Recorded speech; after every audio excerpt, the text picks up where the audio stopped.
morning and welcome to Dualitea. I'm your host Akasha and I'm here with Maestro Kaiso. What up? What up? What up? Welcome, welcome, welcome. It's been a minute. Happy to see you here again. Likewise. Well, likewise. different way, different space, Right. but hub. Right. Yeah. And today we're going to be talking about cycles, breaking cycles, transformation, transitions, things of that sort, and whatever else comes up that needs to be spoken on today. So, yeah, I know I called you. I'm like, hey, I know it's been a minute. You're trying to come on this podcast. What's been going on in your life recently? And Word. And it's interesting because normally I'm in the cut.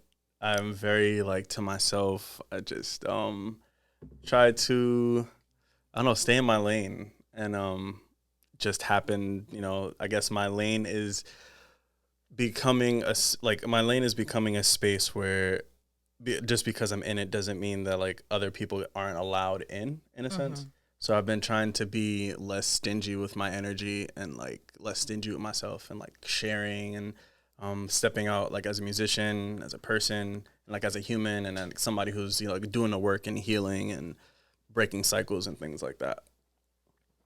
So here we are. Yeah, when I first meeting you in our first different in events and stuff like that, I was just blown away with your ability with your violin, with your musical instrument.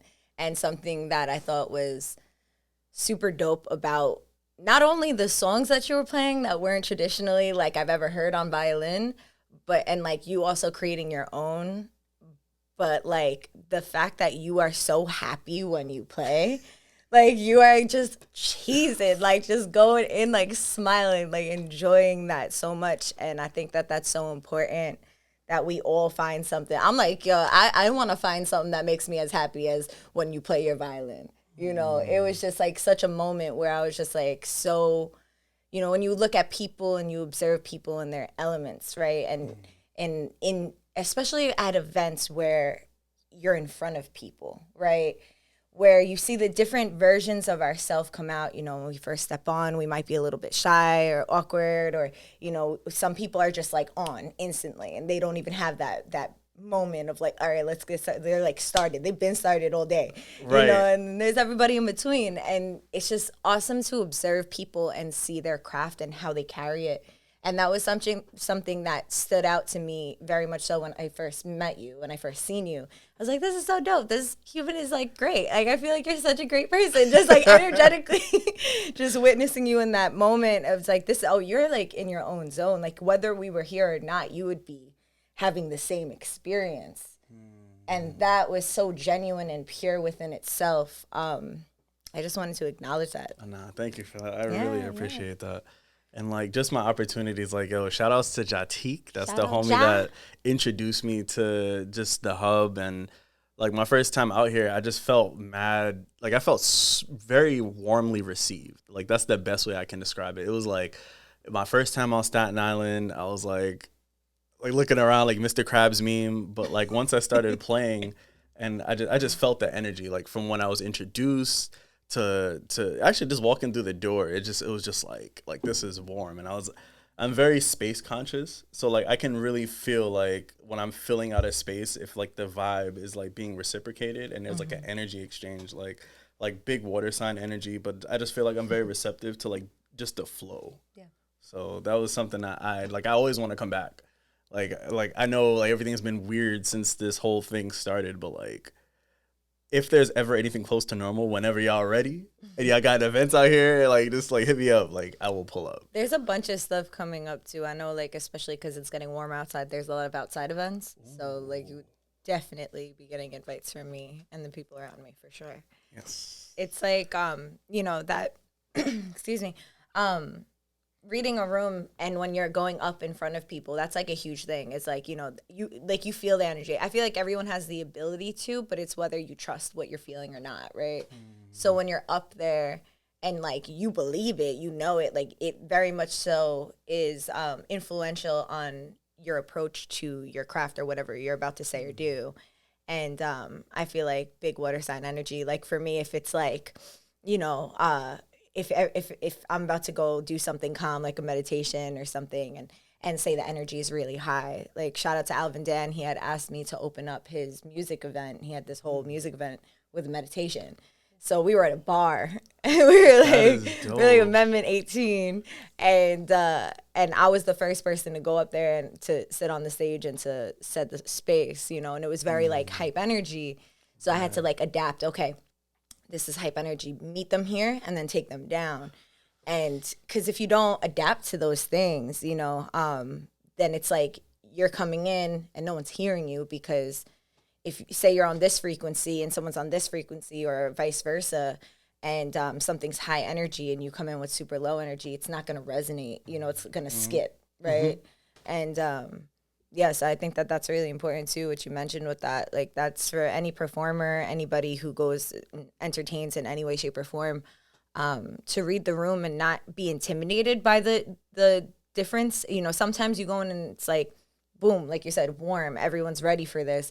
Other times people aren't ready. You know, you might be in between an act, or like everyone's talking, you know, and it's like, okay, well, how do I like set that space where it's like, okay, you know, how do I get everybody to go back into themselves to be able to receive what I'm about to offer without it being like, hey, you know, like abrasive, like, you know, if I'm about to do a meditation, I'm not going to start clapping my hands and be like, yo, everyone listen, you know, it's like, it's more like commanding the energy rather than demanding the energy. When we're in that demanding energy space, it's like we're afraid we're not going to get it. And when we're in the commanding energy, we know we are deserving to receive it, and we just need to call upon it. That's a powerful distinction, commanding versus demanding. Like, that's a powerful distinction.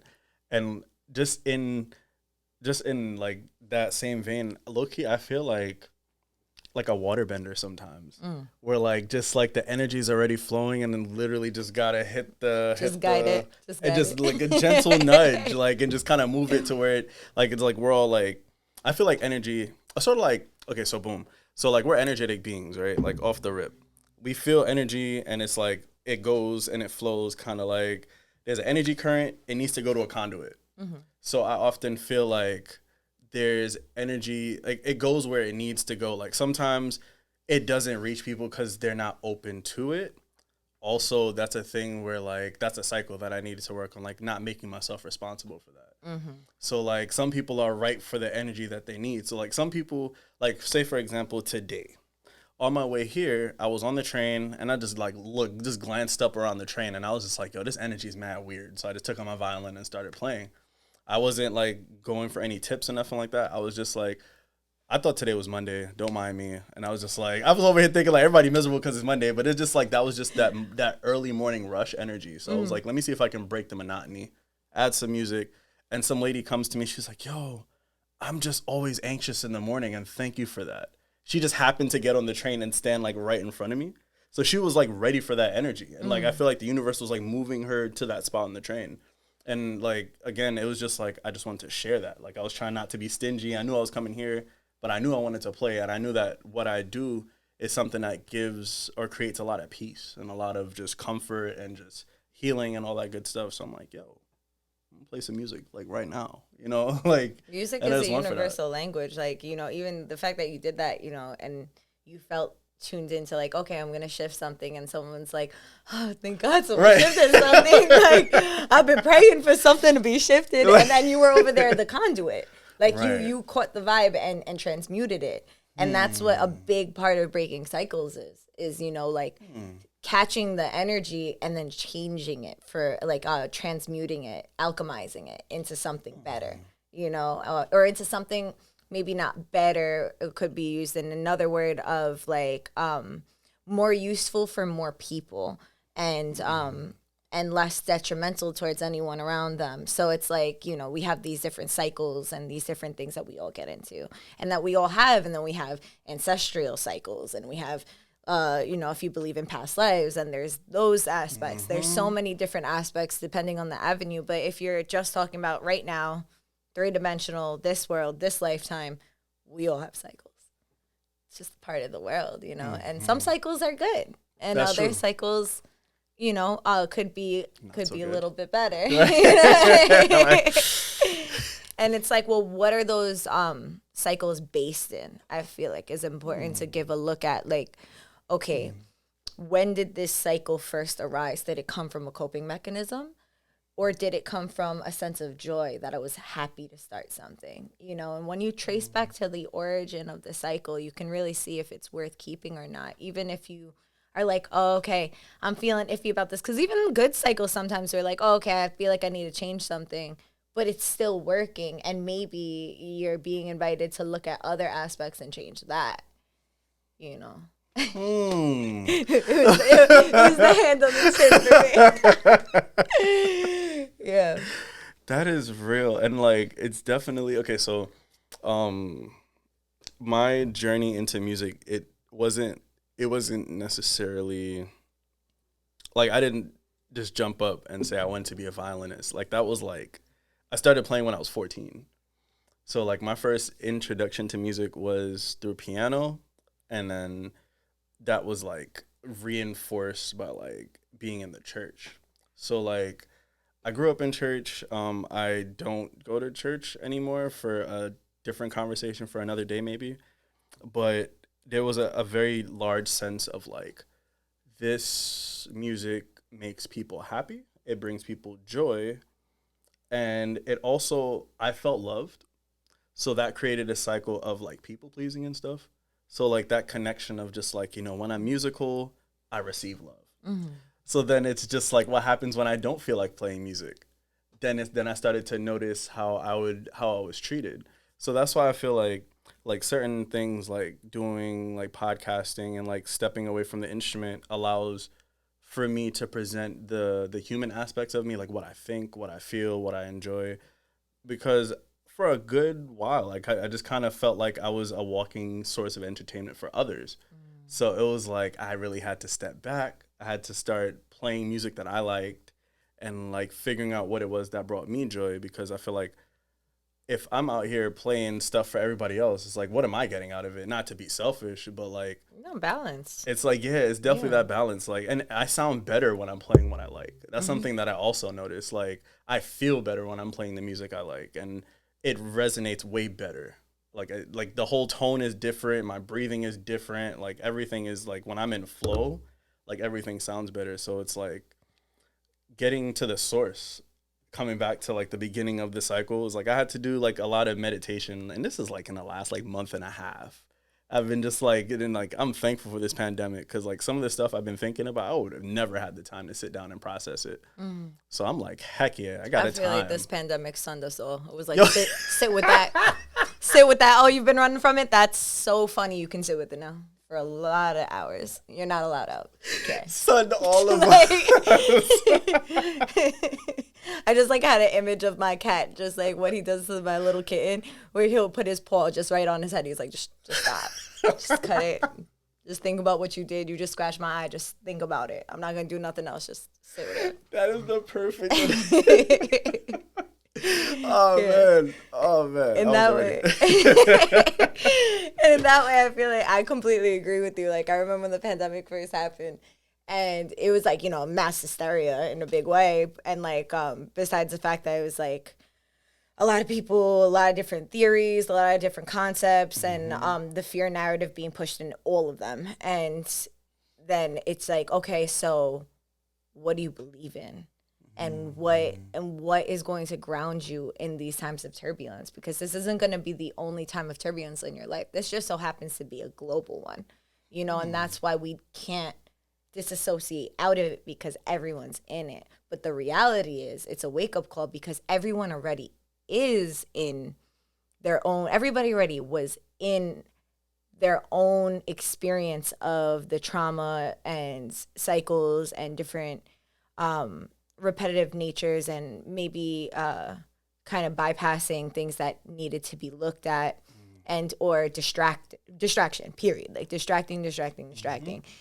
So what a global pandemic, I feel, did to everybody was like remove the distraction and focused in on one particular thing that made us have to really like hone in on, okay, so what is it that we believe in? what are we going to do for ourselves, for our family? Because this was something, it was like, you can't, it was like, you can't trust anybody. You can't trust the person you're living with. You can't trust your family because you don't know where they're going or what it is. Right. It was very like sprinkled in our mind and like of like the fierce in its purest form, where it's like we could be in a house full of people, room full of people, and we're afraid of it. We're afraid of everyone around us. So how can we help ourselves internally?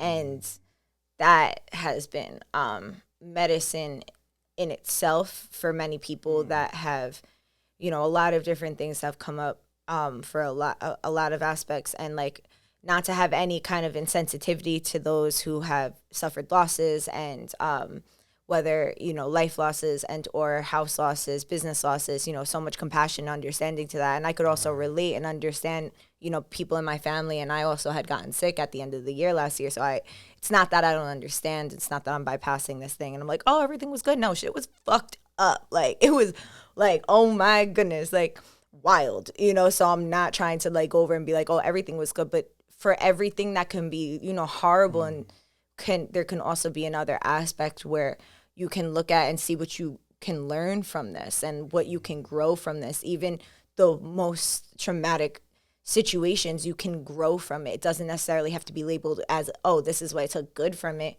You can claim it that if that's what you wish at the time that you're ready to integrate that part.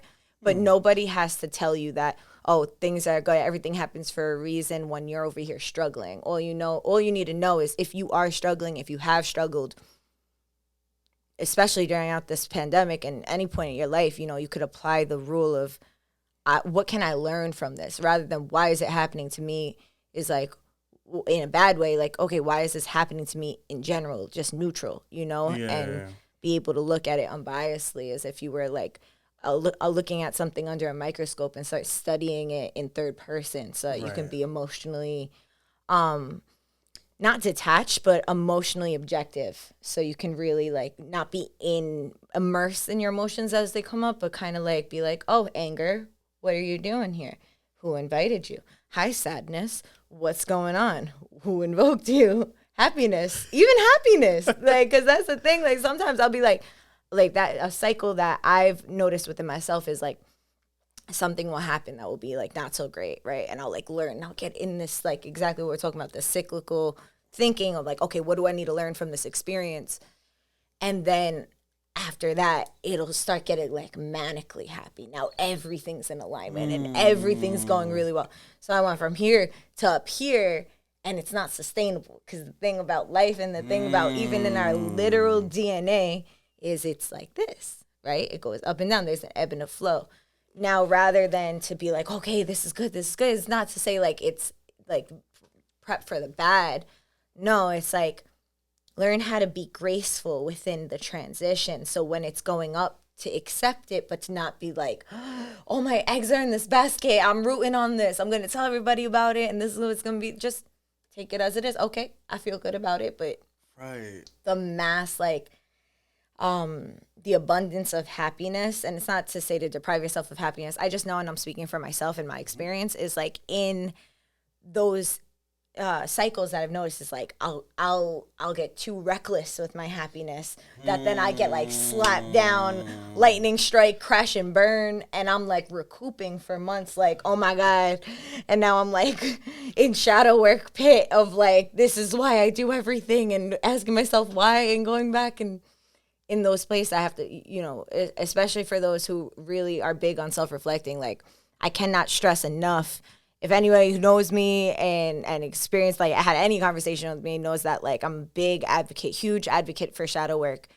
I was almost too much of a shadow work advocate, that I was not giving myself light work. I was giving other people light work, but not myself. So I'm like, all right, this is everything that's wrong with you, and forgetting to tell myself what's good about me.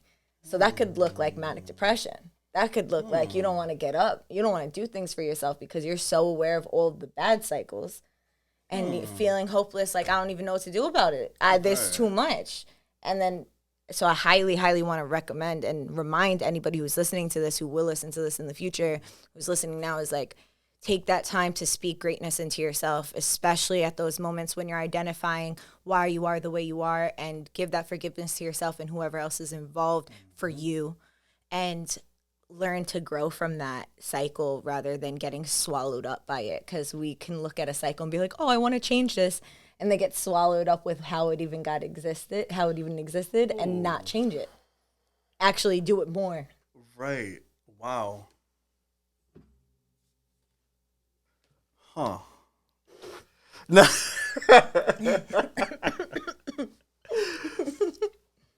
Yeah, I mean,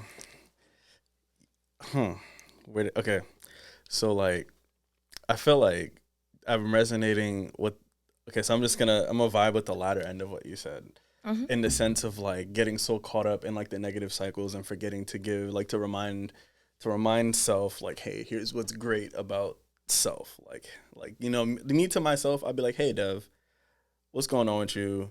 And then what's going on with you? What's these feelings? So like I realized that, okay, so in music, right, we have 12 tones, right? All of music comes together through these 12 tones, all of it, just in different ranges and different octaves and stuff.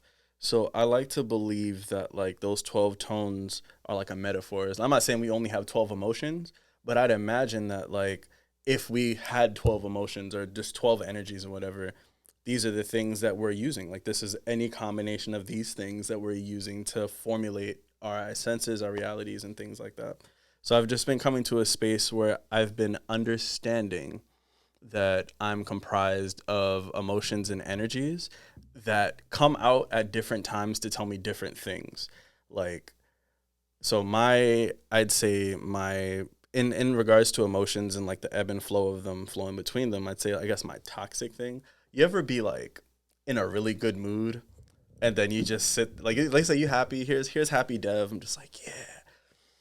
And then you just get a thought and then you just, and it could be something similar as something as simple as, yo, my day is going a little bit too good right now. And like you be sitting there like, yo, like you're waiting for the next shoe to drop, or waiting for the train I'm wanting to break down, or like something it's almost like, and then it's crazy because the mind don't know the difference. It's like once we start putting those thoughts into the universe is just like, oh, that's what you wanted. I got you, bro. And like instantaneous. It's so funny how like the negative ones manifest so much faster.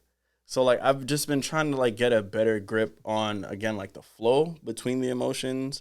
And like I crash really hard. Like I'd be really up and then something would happen. And like I really do feel like I'd be putting, like I make hella plans when I'm in a good mood. I'd be ready to book gigs when I'm in a good mood. I'd be ready to give out discounts. Like, oh, you can't afford my regular rate? I got you. Today is going great. And then when the day shows up, I'm just like, yo, nobody values my time. I'm this, I'm that. And I'm just like, yo, like, but getting like happiness can be reckless too, just like the rest of the emotions. And I try not to let my highs be too high and let my lows be too low, and just being like in a nice flow in between. And like it just so happens that music is definitely helping me to like be attuned to those transitions, because when I'm playing, I feel like I have a better sense of what's happening internally. It's sort of like I'm plugging my feelings into an amp and just kind of like letting those Jones reverberate. So it kind of feels that way, and I can kind of like feel when different things are happening, like spiritually. Like I feel chills like going up here, like when I'm playing some fire stuff, and then like if I'm over here, like I'm really in like an emotional state, I can kind of feel my heart chakra doing different things. Or like if there's something I need to say in between songs, I would feel like I need to cough, but I know it's not that I have to cough. I just know that my throat chakra is like, yo, there's some power in here.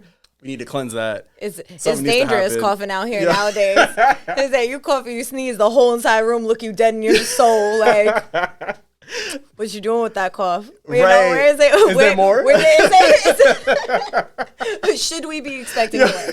Just let us know. You know.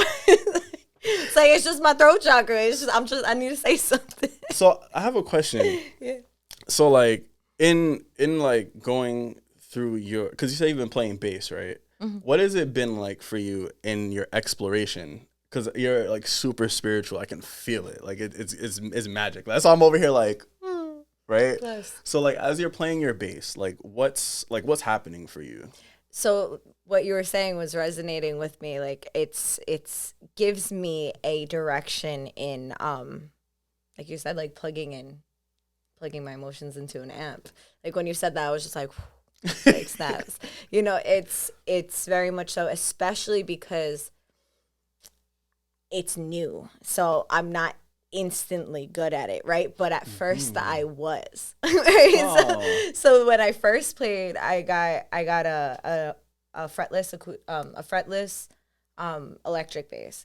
And I love her. Her name is Dusty. She's amazing. What's her And name? Dusty. Hey. Because she was a used one at Oh. a Guitar Center. She was mad dusty. And I just kept calling her Dusty. I'm like, I'm sorry. Even though I'm cleaning you, like, you're still Dusty. This is just your name now. And I'm playing with my partner, who's a musician, and my friend Justin, who had came on here. And he's an incredible guitarist. So, like, we're just, like, chilling in my house, making music. And you know, they're jamming, like jam session, and I've never been a part of a jam session in that way. If I ever did, it would be maybe a little freestyle, and that's like very rare for me to freestyle in front of people. But it has happened. Or if I'm like, you know, just like makes a hook or whatever. Like now, this is the first time like with an instrument that's not indigenous. Like I've done it with indigenous instruments, like drums and different things that I have, and indigenous circles and saying, but it's a different energy, still music, but different energy. So now I'm like over here holding my bass, and they're having their jam session. Well, we are, but I hadn't entered it yet. And then I was just like, okay, and I don't know anything. Like logically, I guess. I don't know notes. I don't know anything. So I'm just like, I just have this humongous bass, and I'm just sitting with it. And I'm just like, okay, all right. And I'm feeling the anxiety inside. I'm like, okay. And I keep my eyes closed, and I just start going. Like, I just start playing. And like Justin and Austin look at me, and they're like, what? Like, how are you carrying this bass line right now? Like, you're carrying this bass line throughout this entire thing. They were like giving me so much confidence. So like now I'm gassed and I'm playing. And I'm like, oh my God, I'm such a great bass player. This is crazy. And it was like the high, but it was good. It was good. It was what I needed to start the venture. Because I believe if I didn't have that like confidence boost, that it would have been a little bit harder for me to start. Like, just like most people, when you start something, you're not instantly good at it, like most things.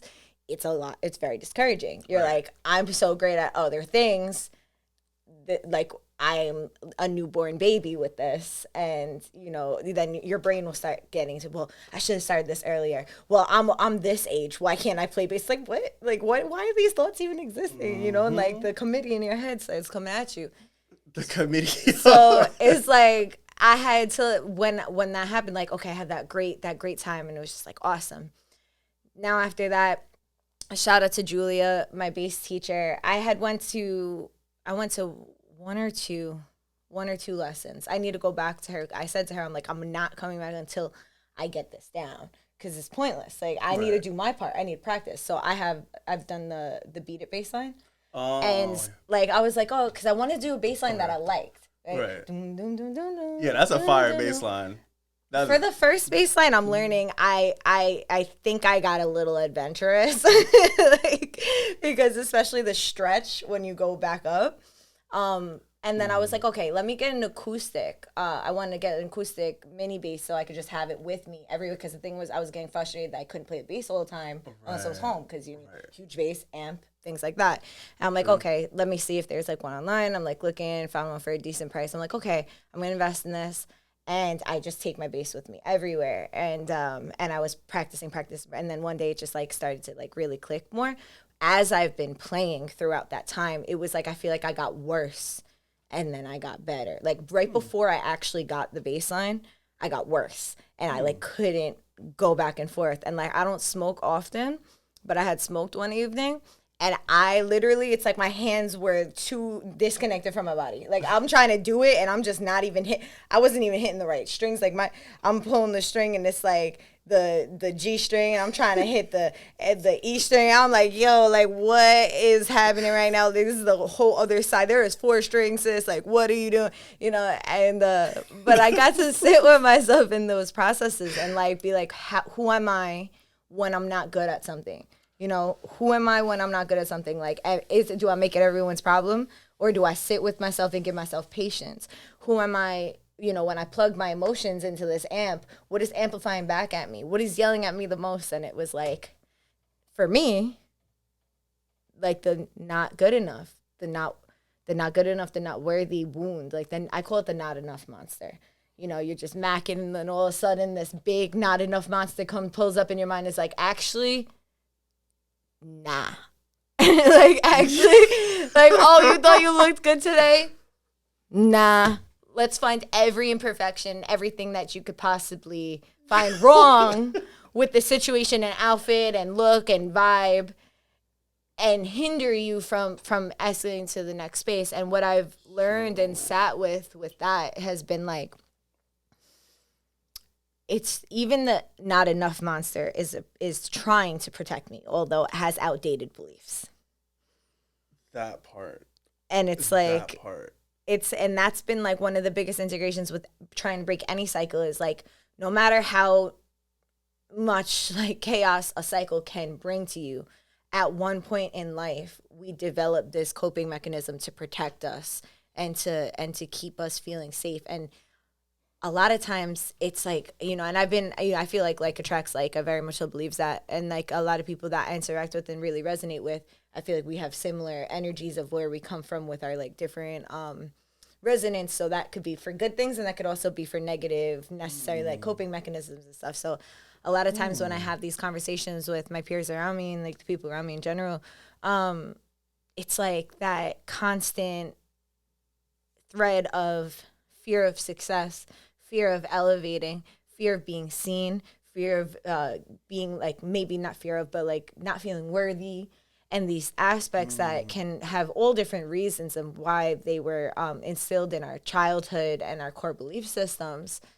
And something I've noticed, especially about fear of success, is like anytime that I start to gain a certain amount of success or like being seen or getting credit for certain things, although there'll be some people that support me, there's like more people that are more so, seemingly more people that are like doubting and or throwing negative and or bad or just telling me that like, oh, you can't even be doing that, or oh, you're acting different, or you're doing all this because you're changing, but you're glowing up, you know. And then when I start to shine brighter, I'm like, oh, I'm sorry, is this hurting your eyes? I'll turn it lower. Like, and then the anxiety comes in. I'm like, I'll turn it lower. Did you feel that shaking for a second? Like, whoa, hold on a second. Oh, man. That happens, and that can happen with partners. That can happen with family members. Like, there's been relationships that I've been in my life, like, that anytime I would start to, like, feel good and start getting into a flow state, all of a sudden we're arguing more. All of a sudden there's this coming up where, oh, you think you're this and that. And it's like, what? I'm like, I'm struggling to even, like, do this, period. And I don't think I have a hard enough time think I'm worth, like, waking up and doing things. Like, how are you going to kick me when I'm trying to climb up? You know, it's like, if you don't get your ass back down here on some crab stuff. I'm sorry for the language. My apologies. No, you're fine. This is you can. Oh, okay. Yeah, that's what I really do feel like. People just like this in a barrel. Like, if you don't get your climbing up, thinking you about to elevate and transcend. Once you look them eye to eye on their journey, and you're about to take that step in forward, you see someone's real truth. You either see that light in their eyes, like, oh my goodness, you're doing it. We've been right here for so long and you're doing it. I believe in myself enough to know I'll do it too, and it doesn't matter my timing. But you're doing it. I'm happy for you. Or you see the intimidation where I've been trying to do this for so long. Why is she doing it? Why is he doing it? Why are they doing it? You know? And you see the core of someone's like where they're at. It doesn't mean that they're a bad person, but you see where they're at in that moment. And just because someone necessarily isn't a bad person doesn't mean you need to keep them around, especially if they're like okay. You know, you notice there's a common thing that said like when you share good news and then there's just that silence or that awkward like thick energy, pay attention to that. That's coming from, you know, because when people are coming for you, they're just projecting how they come for themselves, you know.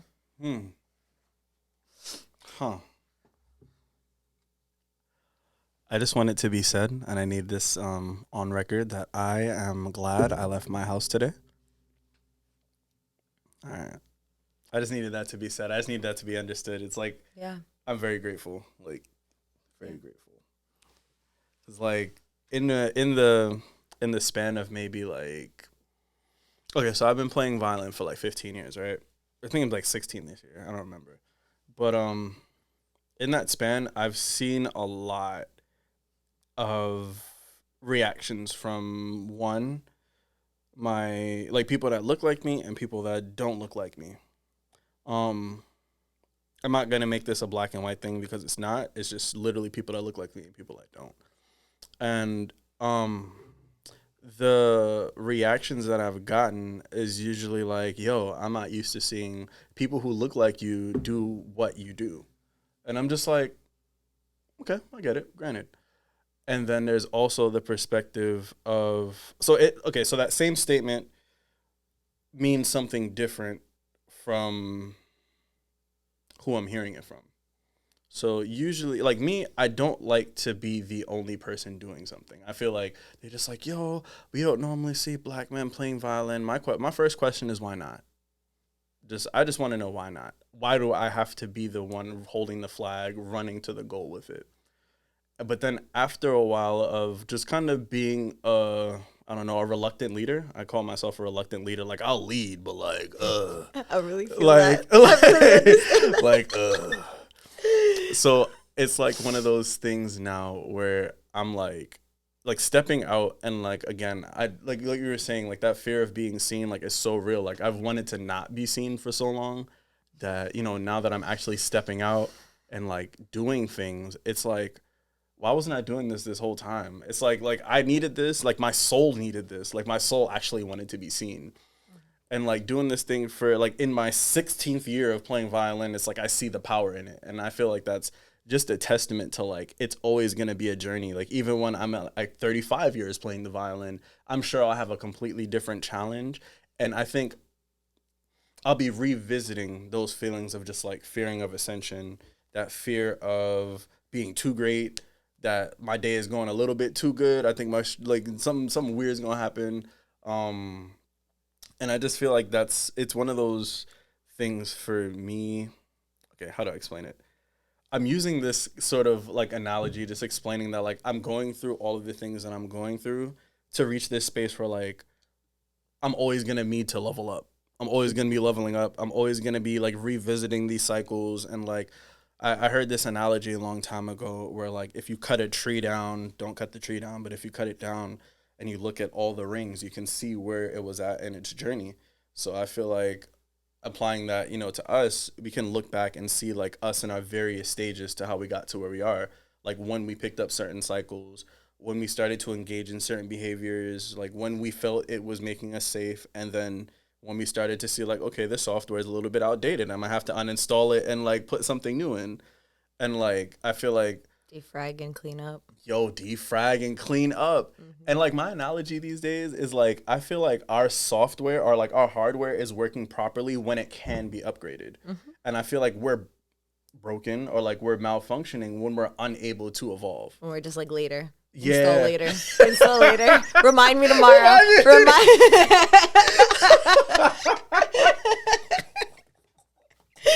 It's like because you don't want to take that pause. You don't want to take that time to download the new system. Yo, for real.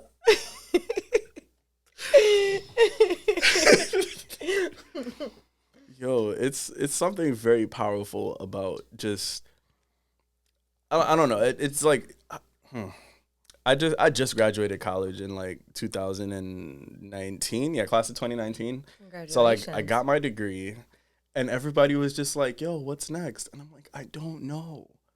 But like now, even like in the midst of a panorama, we're like, "Yo, like even we're still asking what's next," and I feel like the answer still hasn't changed. So I feel like it's not so much like that, like the pandemic made everything so much more difficult, but it's just like we have the same questions, but I feel like we actually have time to answer stuff and like make our own answers for things and like really strengthen our core beliefs. Like I really found myself doing an exercise where I literally listed everything that I like to do. Like just because. Like it was like who am I? Like what is my personality trait? What are my values? I never actually thought about like what do I value? Like in myself, in my friends, in my romantic partners, in like my in my tribe. Like I never sat down and really thought about that. Like ain't that wild? It's so common. That's the thing that's crazy. It's so common. I remember, I don't know if I mean, this is the thing I've like revisited, but the time that I remember, it was also like when everything shifted for us in 2020 last year. Um, I was like, I was in this like situation, entanglement, and I was like, okay, what do I actually want? Because this is like not okay. Like this is just not great right now, and I feel like a lot of things, and it's not coming from good places. And I feel like this is like, I'm seeking to not fill my voids, and in talking about not filling my voids with this person who's also talking about not filling their voids, we are filling our voids with each other at that time. It was like this inversion of what we wanted, but what we needed to get to the place of what we wanted.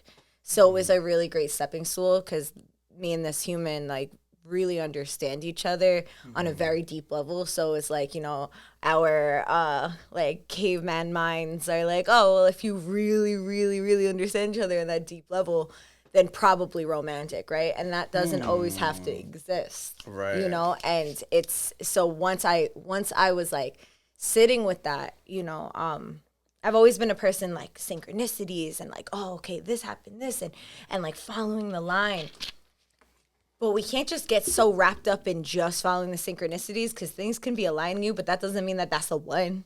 That doesn't mean that that's this or like that's the end all be all, but it could be leading you to an experience that you need, and you can't take shortcuts on your journey.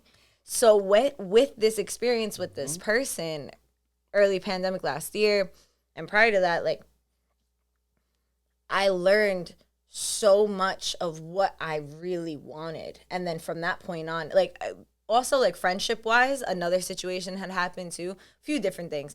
And it was just crazy how like everything just started breaking off. Like three of the longest friends that I've had in my life, I no longer speak to in the beginning because of everything that was going on, and just the version of themselves that were coming out and what I wasn't like morally okay with, and the different things that were just, it was like, okay, the only common denominator that we have is our past, and that's no longer enough for of a reason for us to be friends, right? So even in that aspect, I got to look at my friendships and be like, all right, well, I'm not okay with this in my friendship.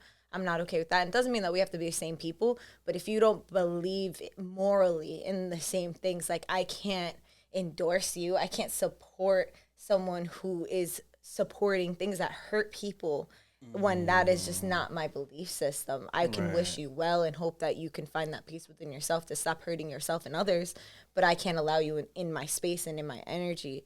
And the same thing goes with romantic partners, and that was something that I had to revisit. And after that, I was just like, okay, I'm not going to be with anybody for a long time. And that's what I did. I had to take that time. And then, things happen, and you manifest things and they come to you when they're supposed to. And like, here we are. It's so crazy. It's so crazy how things will just like come up like that. And then like how the difference in friendships and family members too, like even just like your relationship dynamics with them, what am I okay with accepting, what I'm not, which brings us to boundaries and laying down those firm boundaries, but not putting up walls, you know, because then you shut yourself out to things when you put up those walls. Yeah. Yeah. And yeah, it's wild. Okay, so like I don't want to like I'm trying not to make my zodiac my personality trait, right? So like we Cancer, right? So we crabs, we got shales, we got big shales. So like for me, especially lately, I've realized that like I put the boundaries up for the purpose of keeping a safe distance between myself and the people I love.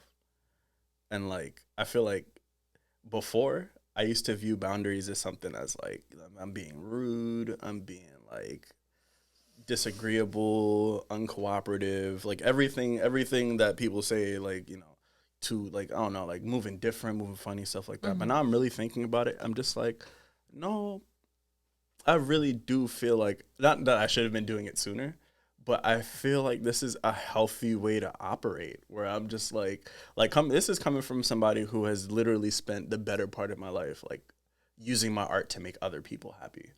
So like just the idea of just like, yo, I need to do something to make myself happy has been revolutionary. Like it's some mind-blowing change worthy stuff where I'm just like these boundaries both like and they manifest themselves differently obviously in different relationships different, but they're just like literally these things like because okay, so I don't know if it's like that with you, but I find that because I tend to be, I don't know, I like to believe I'm a good listener. People just tell me things. And like when the people, like sometimes people tell me things and I'm just like, and it'd be like over coffee and you like, damn, shit, can we go back to talking about why you chose that shirt? And then it'd be like the vibes of just like, yo, just because like I know I have the capacity to be a great listener, a compassionate listener, an empathetic listener, and like I'm a very warm person. But I also know that people see that and they don't necessarily know that I have like I guess I won't say an issue, but I'm working on regulating that where I'm just like I know you want to talk. Like, you ever seen that meme with Kiki Palmer? Yes, like, I know you want to, yeah.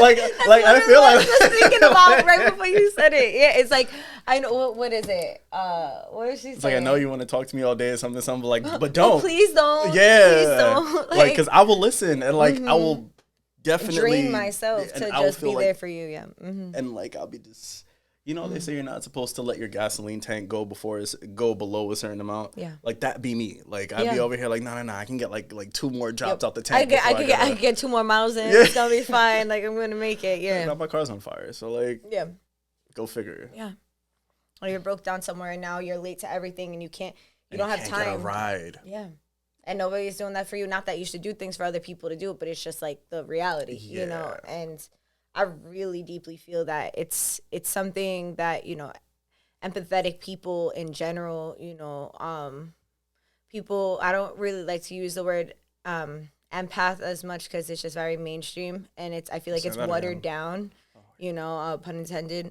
But I like to say more like energetically sensitive people or emotionally sensitive people, where it's like when that can be when people are pouring so much of themselves without that consent, you know, like if I'm going to speak to someone, I like to ask like, hey, is it okay if I share this?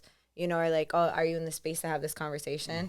You know, that's what boundaries can look like, you know, just like even just asking the permission. So the person could be like, hey, you know what, I'm kind of like going through my own thing right now. Like, you know, if we can maybe talk about this on Tuesday or another time where it's like, you're giving the person the option rather than just being like, here's all of my stuff, I'm gonna head out now. And now you're just like, what's mine? What's yours? I feel everything. You know, like I'm in despair now. You know, what's like, mine? What's yours? I feel everything now. Oh it's that sponge effect because it's like, and that's the thing. Something that I've had to come to the terms with. That I was just I drove up one of my elders to another one of my elders land this weekend, and I was talking to him. Shout out to Manuel. Love and appreciate you and the conversations we had in that 4.5 hour ride, and your partner. I love you guys so much. Respect.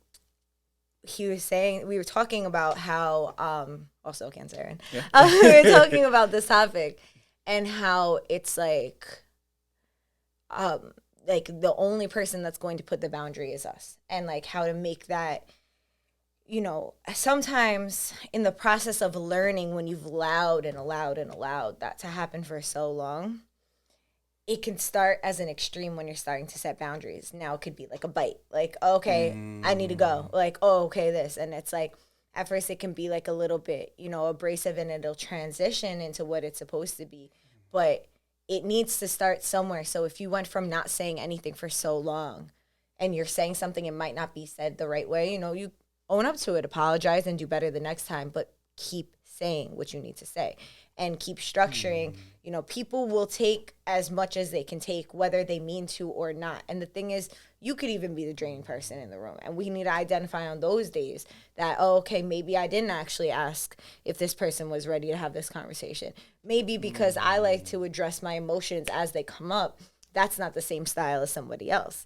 You know, because I'm very much so a person, like, when something comes up for me, because I used to let it simmer for so long, I went through this transition and still am coming out of a cycle of it, is once something happens that is undesirable or uncomfortable, I want to talk about it. When you become that way, you realize how many people avoid direct conversation and clear communication, period. So when you're like, hey, you know, when I seen you last time, the energy was funny, this, that, and the third. That person doesn't want to talk. All of a sudden, they're busy every Thursday of the week, every time that you're ready to have a conversation.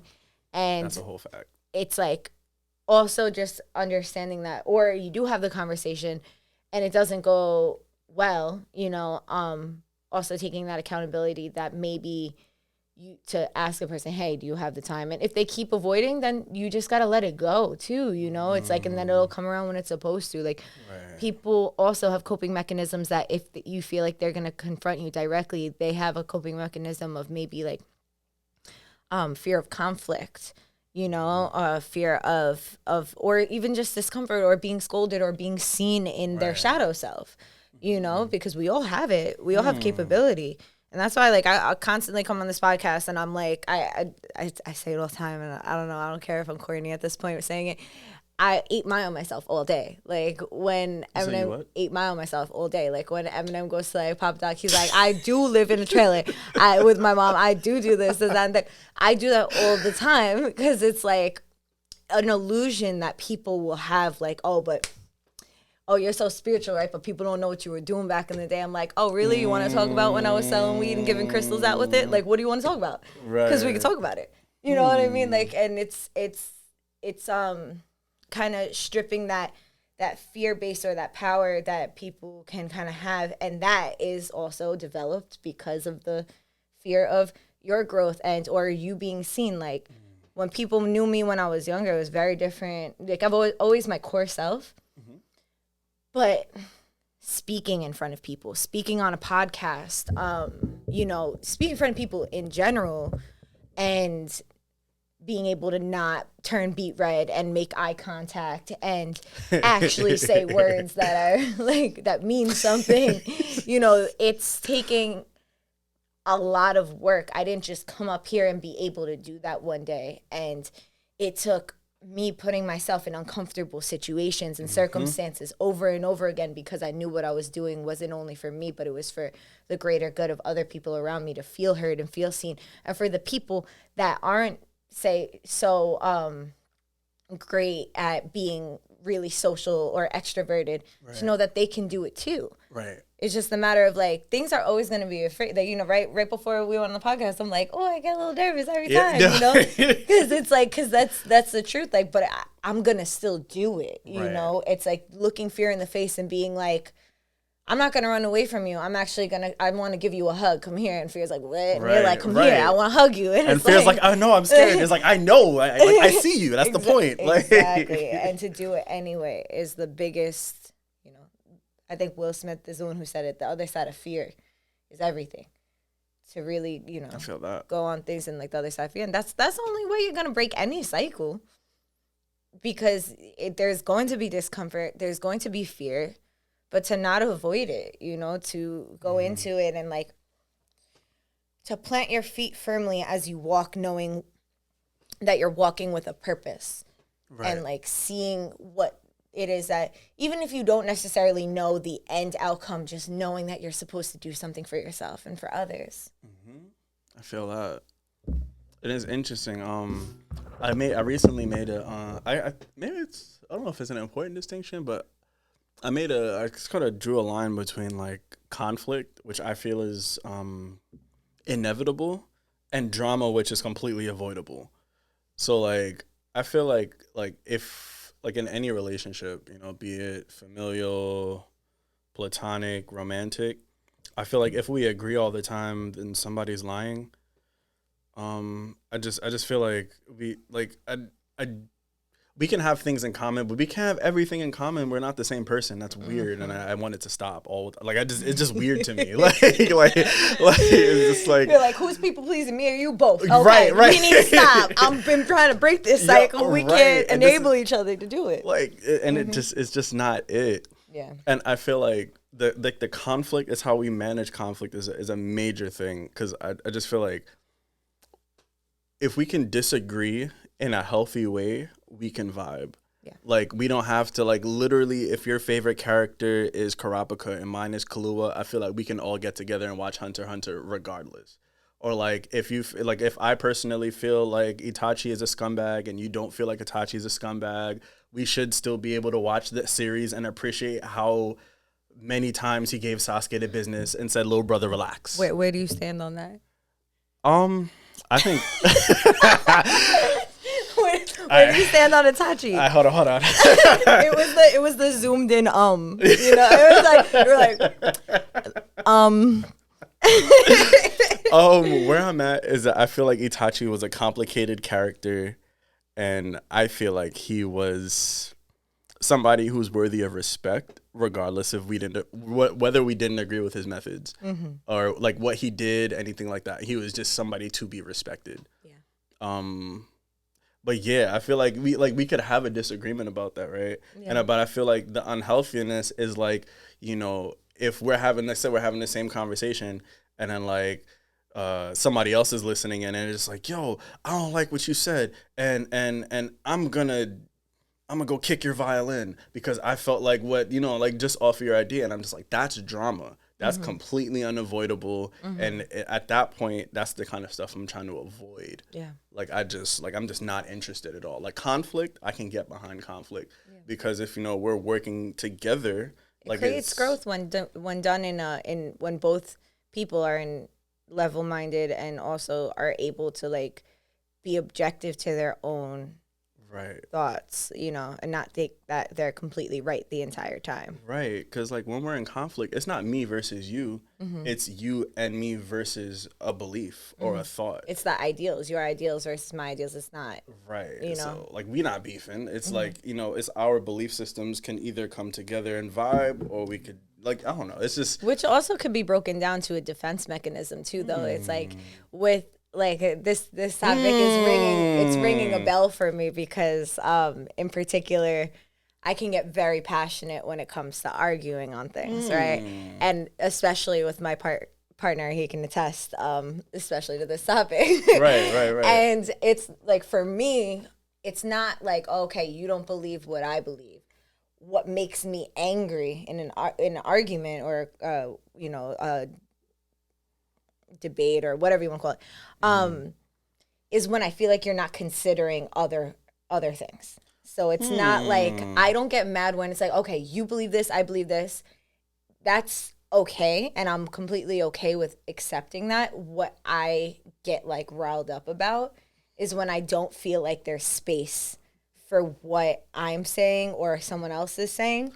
And that triggers the wound inside of me that feels like I'm not being heard or not feeling respected. So now my inner child wants war. Now my inner child's like, oh, okay, you can get the smoke, everyone can get the smoke. I'm bugging out. Like, you know. That's a whole fact. So I resonate with that. I have to like sit with that. You know, I know what you're talking about as well. Like, and I see that often. It's like when it's just like, okay, you can't disrupt this person. They believe that the sky is green and you can tell them anything, you know, or they believe the earth is flat. You can't tell them anything, you know what I'm saying? And then there's like the other aspects and either way, like that's still coming from a coping mechanism that they probably, you know, whatever it derives from. You know, I know for myself, calling myself out is like, if I don't feel like things are being considered and it's not a balanced conversation or confrontation, then that will invoke the unsettling emotions and I have to check myself. Like even like 2 days ago, I had to like literally remove myself and go sit in the other room and just like the steam that was coming off of me, given like I'm about to be on my moon, so I'm like PMSing. And I knew from that moment, because the amount of rage that was in my body, I'm like, he said something that was just like no reason that needed to be said. Like I had ordered Grubhub, like just real short side note, I had ordered Grubhub and like whatever, the food didn't come, like it never delivered. Ever? And no, never ever. Damn. So I had to call up Grubhub and be like, hey, like, you know, I thought, right? But then we found out like the next day it delivered, but they just didn't call and they like put it in a weird spot. So, but that's besides the point. So the food was just there. Yeah, but nobody texted me, and the whole time it said arriving soon. Wow. You know, so like now I'm defeated, I'm hungry, I'm tired, and I'm just like, oh my God, I can't believe it. And he's like, well, you know, you shouldn't just be go picking random restaurants, and like whatever it was. And like he said, and I was just like I'm hungry, I'm tired, I'm defeated. I took this L. I didn't need that, you know? And like the next day, like we talked about it yesterday, he laughed. He's like, I'm sorry, I really shouldn't have said that. Like I just like thought out loud, you know? And I was just like, when he said that, I looked at him and I like barked on him, and then I just removed myself because I felt the steam coming off me. I was just like, wow, you didn't even consider that I considered that, you know, and that will invoke that for me. And I know, I'm sure like plenty other people that listen or resonate with that as well. So it's like, you know, that could, in some aspect, you know, I do my best to stay away from drama. Therefore, as far as like invoking things that don't need to be invoked, and or staying away from speaking poorly on people when they're not in the presence. And in general, I don't like to speak poorly on people. And if I do have something to say, I like to directly say it to them and discuss it with them, unless under certain circumstances where I'm going to have a conversation or had a conversation with them and I'm still being respectful in the way that I'm speaking on them. So even the people that I don't get along with, I will always still have respect for them as a human being. Right. Now, over seeking the drama, and seeking the drama could just be other means. And it's something that I've always liked to, it's always been like near me, just like any other person, but not necessarily always on me, and always something that I was like, I'm okay. Like, I just want to get to the point. You know what I mean? Like, when it comes to an argument, it could be all these bells and whistles, but like my whole objective is to get to the point, and people's objective a lot of times will be to avoid it. So that's where like the drama and the extra will happen. It's like, hey, look at this distraction while I'm pulling this from you. Right. You know, and that's also cyclical behavior. Everything goes back to cyclical behavior in the sense of like, well, if they seen that happening in their household, you know, okay, their mom and dad, they're fighting, or their sister and brother are fighting, and one did wrong and the other one's starting a fight and starting this huge war to avoid the fact that they were wrong, while the person who was confronting them was just like, nah, I dead ass seen you take my book. Like, what are you talking about? It's like, did I take your book? Or what about 3 years ago when you took my banana? What about that? Deflection. And distraction. Yeah, that is real. Like, so often. It's just like, and especially, I don't know about y'all at home or wherever y'all at, but I spent a lot of time with my family. Like, and like, I felt like this is time that I needed to spend with my family to understand them as humans and not just family members. Cause like, I felt like in that regard, like, for example, like, I love my mother not because she's my mother, but because like I've seen what she's been able to do in her life, like her career and stuff like that. And like, but for a long time, I just thought of her as my mom. Like, I didn't really think of her as somebody with like thoughts, feelings, emotions, dreams, and like fears and all that stuff. She was just my mom. So like, being able to see her as a human, as a growing human, just like, you know, she was here before me and like she was doing stuff before I got here. I was just able to like have a stronger sense of compassion. Now, what I'm not saying is like I'm not saying that like I'm free, like I don't know, free of just feelings of like, you know, like everybody has things with their parents. I think that's just a thing, like mom and dad. But like I think it's just one of those things when we can see our parents as people, there's space for like more compassion and stuff. And like a lot of the drama that I felt like I've experienced growing up, like having, you know, both my parents, everybody's like, you know, 2-parent household, it's a vibe, it's all good. But I'm like, yeah, everything ain't sweet. But like the drama is usually, it was definitely a sense of like not seeing my parents as like full people. But like as a kid, I didn't think that was my job. I didn't really like seeing my sister as a full human being. I was like, no, she's my annoying older sister. You know, like, so now that like I spent the time like a whole like year just like up under them, it's like I see them, and it's like and then coming back to the conversation about boundaries, like I see you, but I also want to love you from over here because I see you, like, Yes. and it's like in the sense of like their humanity, their, again, thoughts, feelings, fears, dreams. It's like Witnessing their cycles too and having compassion for that. Right. And knowing how hard it is to break a cycle and having compassion. Oh, you're a human. Let me take you off this pedestal that I put you on for so many years. And realize that you are also capable of hurting other people without meaning to, and also loving other people and being maybe over-consuming without meaning to because of your cyclical behavior that you've adopted when you were a child because that's what you felt you needed to survive. You wrote your book yet? Soon. Okay. Soon comes. No, it was the wording and then just the little feather dot period at the end. Just like If anybody knows a good editor, because me writing, and I could speak very well when I write. I'm very poor at grammar and spelling. My handwriting looks like graffiti. So I would like to like voice note something, and then so I'll figure that out. We can talk about editors. Shout out Achan wherever you at. Shout out. I don't know you yet. Shout out. Wait, I think you did. You think you met her? I always come out here with her, Alpha. Okay. Maybe by face. Yeah. I'm a very face person. Like Word. I will. It's interesting. Like names. It could be any name in the world. I could literally love the name when I hear it. It could be my name, and I will forget it, but I'll remember your sign in your face forever. I feel that. And sign too. Like I don't understand why I remember the sign though, and the face. I guess because it's energy. Yeah, you know what I mean? Because I'm like, oh, what are they calling you? Like, and like our names are what we call ourselves.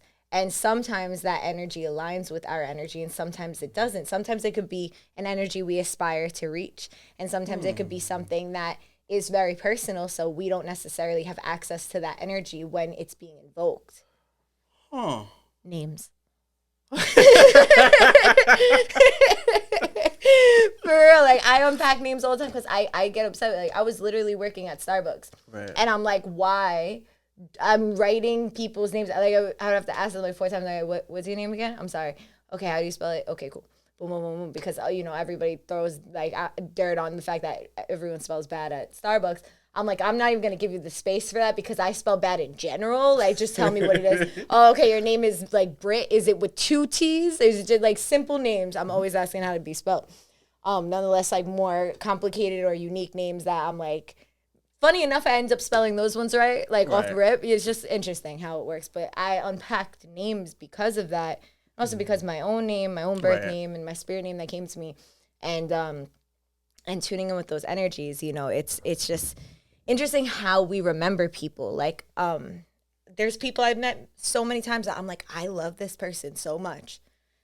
I don't know their name. Mm-hmm. And it's usually something that they said or how I felt when I was talking to them. Mm-hmm. And it's like, those are the most memorable things to me. And if at any point in the conversation they said thank you for something. Yeah. Like, and I'm just like if I feel like people who express openly gratitude, I'm just like, yeah, we can share space. Mm-hmm. Like it's something about it. Like it's something about like permission and gratitude. I'm just like, yes. Like if somebody's like, yo, can I hug you? I'm like, you asked for this? The consent. Like, yes. Oh like come through. It's so crazy how it's like you had to learn that, like I came from a space of like, cyclical behavior. Going back to that thread is like, so much love to my family and, my mother's side of the family in particular. are like super affectionate. Like, and I was the baby of the family for majority of my life. So anytime I would go to like my tia's house for Christmas Eve or whatever it was, like everybody was like throwing me around, passing me around, kissing me, hugging me, and like I would be like, like it's like so much energy, especially as an energetically sensitive person. So it's like they didn't understand that they were like harming me in a way. They thought, oh, I'm loving you, but like it was harming me in a way. And then it made me it made me back and forth. Like sometimes I would teeter on being overly affectionate and then under affectionate, and I would go back and forth. I had to learn the boundaries. Because when I remember the first time I ever heard somebody ask if they can hug somebody, like predominantly, I'm sure I heard it prior to that, I was like, what? You don't just hug people? Like, because like, I also would find social cues and like energetically feel if it felt right to like hug somebody, but I didn't personally like ask people all the time. Like, and if it was like only like because of certain circumstance or like they were crying and then I would ask, you know?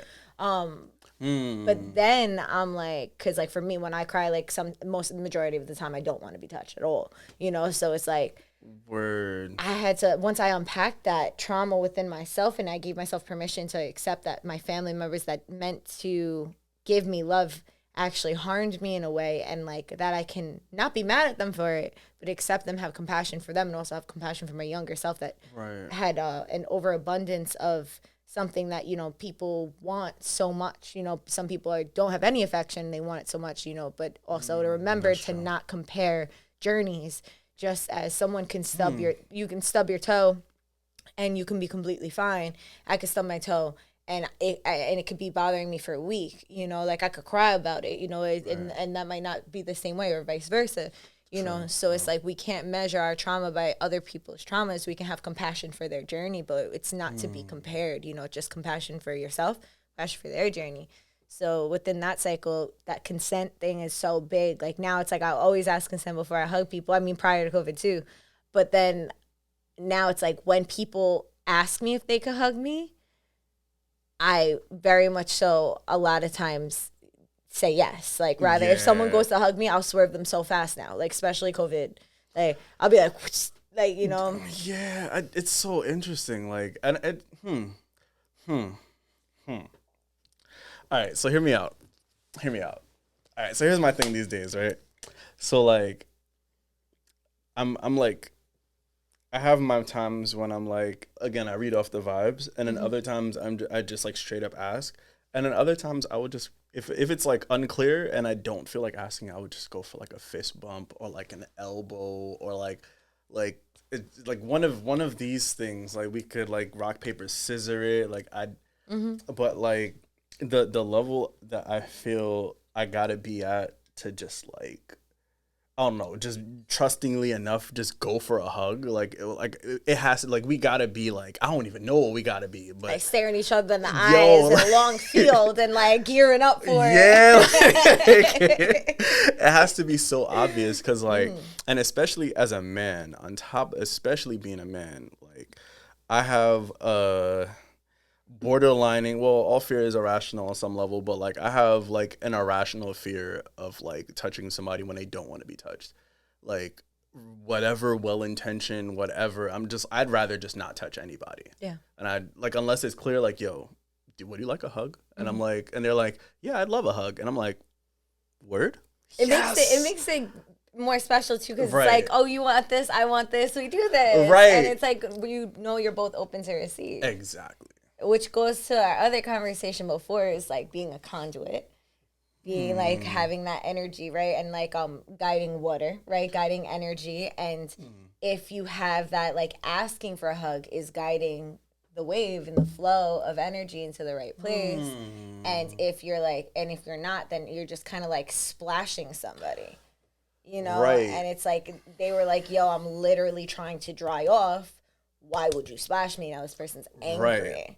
And they have right to be, you know? So Every it's right like, to be. it's completely valid, you know? And that goes to the receptivity and not being receptive is like we can have the best intentions in the world. Like you see somebody, you know something, say like this person is trying to learn, say a person's trying to learn violin, right?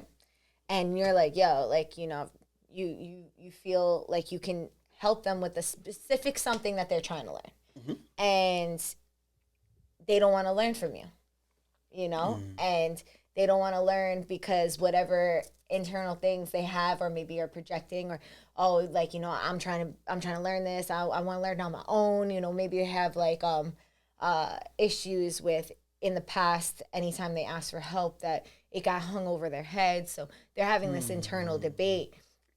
And then that could feel really personal, because you're like, yo, like, I literally have access to this, and I love you, and I want to share it to make it easier for you, so you can also have access to this. And it could feel like a personal attack, but it's really not personal. It's something they're experiencing within themselves. Like, even if it's directly like, I don't want to learn from you, it's still not personal. And that is difficult to understand, but that's the open to receptivity and not open to receptivity. We need to gain not only the social cues, emotional cues, energetic cues, but even that consensual asking will save us an immense time and a lot of not having to unpack other people's emotions. That's a whole fact. And it's so interesting. Like, I recently started teaching my niece the piano, because that's my first instrument. And I felt like so much of, well, there's trauma in my music. Yeah, I'd like to believe there's been some trauma in my musical career. Like, people are weird. But I felt like moving towards like showing my niece stuff. Yeah, like I had to I felt my emotion shifting. But like, so like when showing my niece the piano, right? It was one of those things where, like, I swear we spent like the first 3 lessons trying to figure out if she wanted to actually do this. And if it was like, cause my mom wanted me to teach her, but I wanted to, like, I really wanted to be sure, like, yo, do you want to do this? Cause like I can teach her other stuff. And I was just like, what do you want to learn? She was like, no, I like the piano, but I mean, I want to play the drums. I was like, we could work on that. But I want to know what it is she wants to do, so I'm not just like splashing her with information she don't want. Because I'm just like, that's just going to create resentment. Absolutely. So now we're probably about like maybe like 3 or 4 months in, and she's a beast. She's picking up on stuff. She's getting her ear together, and like we're playing together. I'm treating her like she's a whole musician, because like if we go and do music, you gotta hold your rank. And like I have her playing like if we're playing a song, she would play the chords and I would play the melody, and I'm just like we about to build, and I want to empower her as a young lady to, you know, be able to hang. Like, nobody could hold nothing over her head because she's a girl, and people want to be like, oh, girls can't do this. And I'm just like, no, not my niece. Like, let's not get crazy now. So I say all that to say that, like that's a cycle. Like, for me coming up, music was kind of like, they were lucky I liked music. I'm just going to leave it there. Like, they were lucky that this was something I actually enjoyed doing, because it was kind of like, yo, you're going to do music now. And I was like, okay. But now that I'm older, I'm like, I don't want to put anybody through that. Like, just like I at one point I really hated going to piano lessons, because I was just like, they weren't. I don't really feel like. Let me see. So, how do I explain it? It wasn't from the perspective of trying to introduce joy. It just felt very mechanical, and like, I'm gonna teach you a hard skill. So I feel like as a young strapping black boy with like the light that, like, I see pictures of myself when I was younger, and like I was twinkling, like I was sparkling, like there was bare light in my face, and I just felt like people wanted to project their own insecurities, what they never, like, what I never got to do this when I was younger, and like all of that, like, you know, we want you to be well rounded, like all these other ideas, while well intentioned. It's just like, it didn't really serve me, and I had to spend a lot of time unlearning that stuff, where I'm just like, I want to do it because it feels good and it's joyful, and joy doesn't really need a complex explanation. Like, it's very simple, actually. Something that I really want to, you know, just give you, like, that bring up and give you credit for, in case, or remind you rather. What you stated multiple times, and in the beginning of the podcast, of like how you unpacked through self-reflection, shadow work, whatever term you'd like to use for that particular way, that you've came to the conclusion of, when you started music and started really thriving, getting into it, that you noticed it was to make other people happy. Now, the fact that you were able to unpack that and alchemize that and not abandon it because you found out the origin of like, because not only, of sure, there's also more, but like you found out like the root of what made you do it so much. But also what you got from doing it so much was more skill, more time in your craft, and more experience. And for you to have not only unpacked that, but not abandon the self, the younger self that didn't know better and that was doing things for other people besides you, and to integrate that and like be able to be at a place and a peace with that version of yourself, I think is something that should be noted so much, because in this work, when you're reflecting and you're doing shadow work or whatever the case is, when you're unpacking why you do the things you do, it's really easy to be like, wow, well, I did this for other people. I shouldn't even do it at all. Why am I doing it? And then just leave it, because it's easier. Because in a sense, like when you're unpacking that, I'm sure there was times where you picked up your violin or any instrument that you were using and you had to ask yourself, am I playing for myself or am I playing for other people right now? And that's a trigger. So now your form that was peace, because it brought you endorphins of people liking you and energy at you that was positive and uplifting, that could have distracted you from maybe something that was going on within, now is no longer doing it. And you still have the courage to pick up an instrument that could be that triggering in that way. And I just want to remind you of the power that is in that and the medicine that is in that, because that is something that if anyone, you know, who, if you didn't catch that in that moment, or I just want to give extra space to that, because like when you said that it gave me like the chills in the way of like just the power and the essence of that. Words can't explain the depth of that work. That's not a one day thing. That is in every moment you're working with this instrument thing, you know, and real. That, yeah, I just felt it was important to give space to that. Thank so you thank for you. that. Yeah. Thank you for sharing, you know, that's, you know, grateful for that. Grateful for you coming up here and, you know, sharing these parts of yourself and being honest with yourself, doing the work, and, you know, coming on here and sharing that with other people. It's the whole point of, you know, this podcast is to give that space for, you know, individuals to share their story beyond also what people may know them as, you know. That part. That's why when I invite anyone onto the show, it's not like I don't intro you guys, because that's like a scripted thing that I just genuinely don't like to do, and I'm just not good at it, you know? Like if I had a script in front of me, I'm like, hey, listen, this is this and this is what they do and da da da da. Like I'm just gonna do something awkward. It's gonna make it weird. I'm just gonna like I'll spill something on me. Like it's just something's gonna happen where it's just not gonna be organic. So I like to just, you know, have the phone call prior and then coming here and, you know, that space in between, and then just I trust you, you trust, you know, maybe you trust me to come on here. I'm not gonna just say that, but you know, and just the trust in the space, just trust in the process to come onto here creates the energy of what the podcast is needed, and it's something that not only can help others, but you know, you can listen back to and be like, wow, I really love that version of myself that did that, or ooh, that made me cringe, but I understand why I did that, and you know, it's like it's a beautiful thing. So thank you for, you know, sharing yourself and coming up on here. Word. Oh man, I'm hella grateful. I often have these moments, and like I did, you know, take a moment to say I'm glad I left my house, because like it's been a wild ride, and I really do feel like on some level, just by doing this work, I'm realizing that I wasn't meant to be average. I'd like to just, I feel like not processing like don't get me wrong, I don't think there's anything wrong with average. I just think the average is what it is. It's average. I do feel like doing the work, like I've like done therapy for like years. I've worked with, you know, multiple therapists, and I've done healing in different forms and things like that.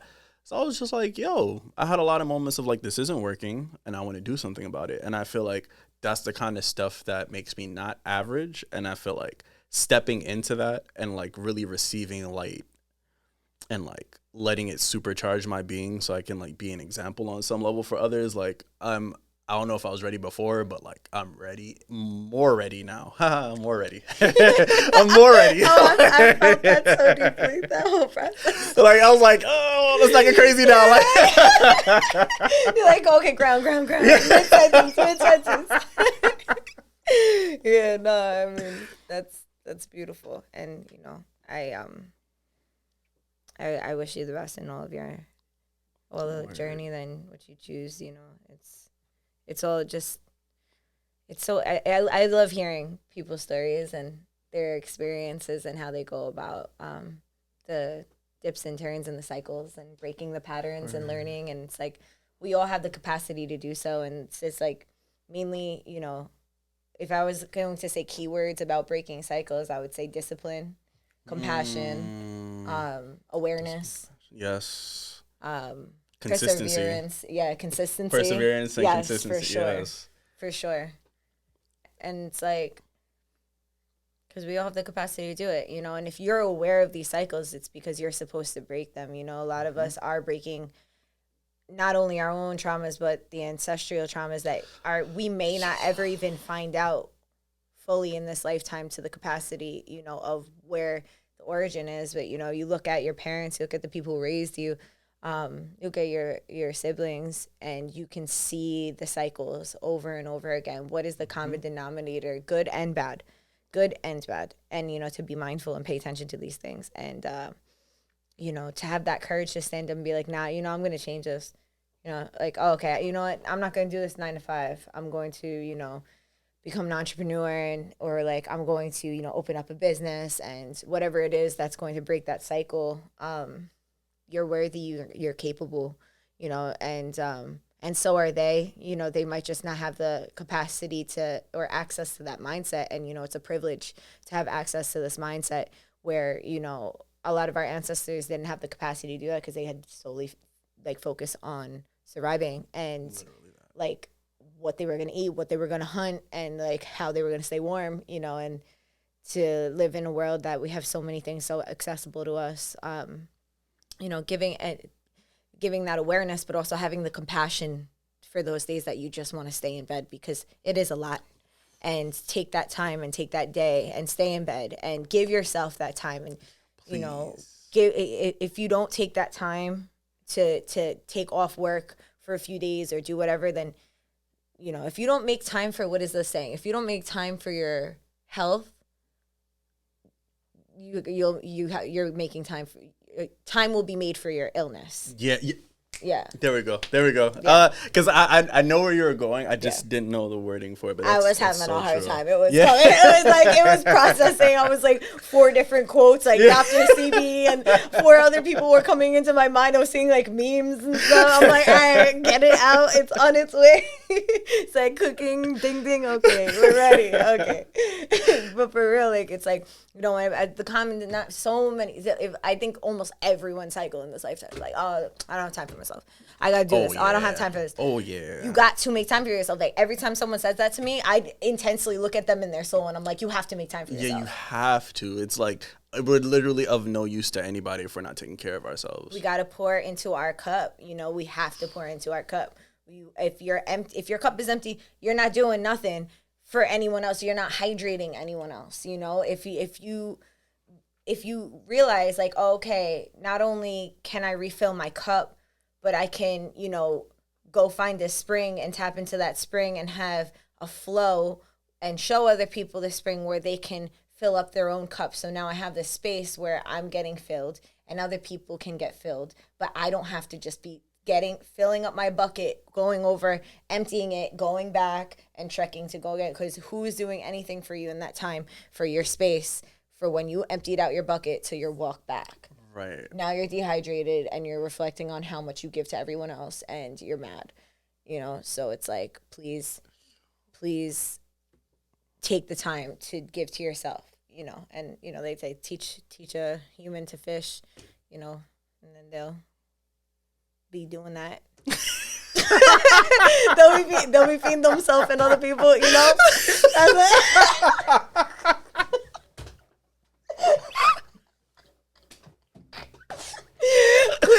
Clip that. Clip that. Clearly, metaphors are not in my mental range today. Oh, that was everything. Yeah. You guys know what I mean. Oh, fam. Did I say I'm glad I left my house today? All right, cool. Like, hella grateful for this opportunity. Yeah. Thankful for you. Thankful for this space. And just, I'm here. I'll be here more often, too. I'm trying to pull back up to the island. Because I know there's a lot of people who would love to hear some violin. Absolutely. If you're open to it, if you would like to, like, do you feel good about that, or do you don't have to? No, it's a vibe. Like you. I'm just wondering what the logistics would be as far as playing, because I'm just like plug and play. I don't know if it'll come through the microphone. It could come through the mic. You could if you want to just go about. Is it electric? Mm-hmm. My amp is right over there. I would just plug up and play through my aux. Would it come through the microphone? You could also plug it in through here. I'm pretty sure. Right, can we do that? Okay, cool. So I also just want to talk about in this time. So Dev had posted a video of him playing violin to a B2K song. I had my stories going while I was driving. I wasn't looking, okay, so no one yelled at me, but I heard it. And I was like, yo, is this Dev playing B2K right now? And I was like, wait. And it got me so hyped. Like, the amount of happiness that consumed me, for those who don't know, like, I was a very big B2K fan growing up. Like, that was a very big part of my childhood, teenage years. So to hear that being played on violin, also, it wasn't, like, one of the mainstream ones. It was called, That's the Reason Why I Love You, right? That's the song that you was doing. That song, and I love that song. So I was screaming it on the top of my lungs while I was driving. I was like, oh my God, this is happening right now. So I was really, really excited to hear that. And yeah, I'm excited for you guys to hear whatever is going to be played. So we're in the works right now. And yeah, I was like, you got a whole system, a whole setup.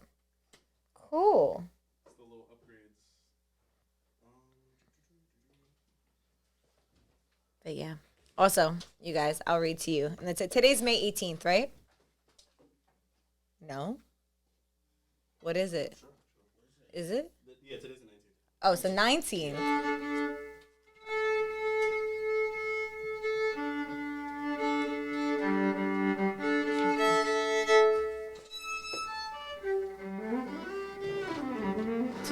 Do you want to come over here?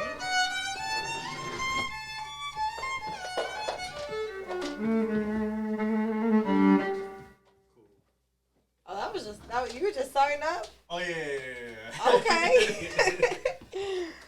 I'll read this to you guys after, but I just want to let you know for today. So this is a piece of mine that has like every day on it. It says, ill habits gather by unseen degrees. As brooks make rivers, rivers run to seas. Jobs book. I'm gonna post up where I'll say it at the end. Either way, that book hits every day. It's always like I'll have the podcast come up and it'll be like whatever it is. I'm gonna slide this chair over here because I'm gonna play standing. Okay. Oh, my bad, sis. Or sister trio.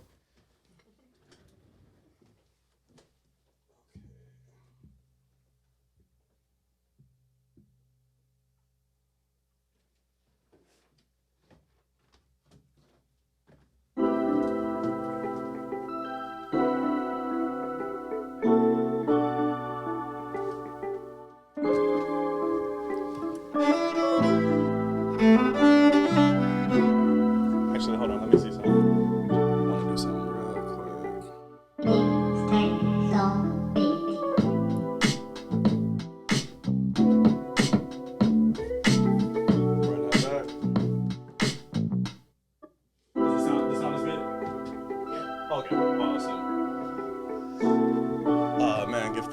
give thanks, give thanks.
I got time for one more? Yeah. Time for one more? Okay.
Yo. Thank you so much.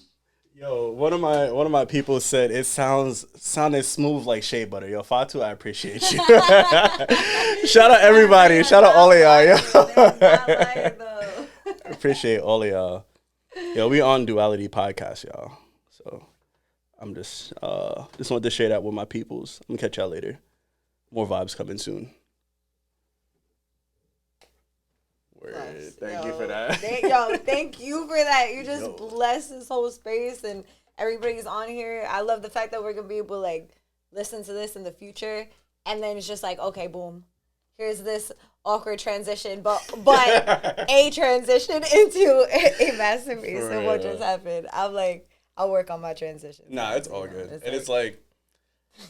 I feel like if you would have done it in a different order, like if I would have played first and then gotten to the podcast, it would have been a different vibe. But like I feel like mad like connected and in alignment with myself. So like that performance was gratitude. It felt it, and I believe that the way that energy works, that everybody who's listening and who will listen will absolutely feel that and receive that message. It's like you just like you alchemized it and you brought to the end of the podcast. Like full circle, exactly like what we were talking about, and then got to actually demonstrate it. You having joy for playing for yourself, and we're just witnessing it. We're just witnessing you playing for yourself because you chose those songs and you got to like get into it for you. Mad fun. Mad fun. But, mad fun. Thank you. Thank you, everybody who tuned in, and we will be back next week, Wednesday, 10:30 a.m. And I don't think I'm going to be changing the time, so that's different. But maybe late night specials. So tune in. Have a great day. Bye, everybody. Thank you. Peace, y'all. Peace, y'all.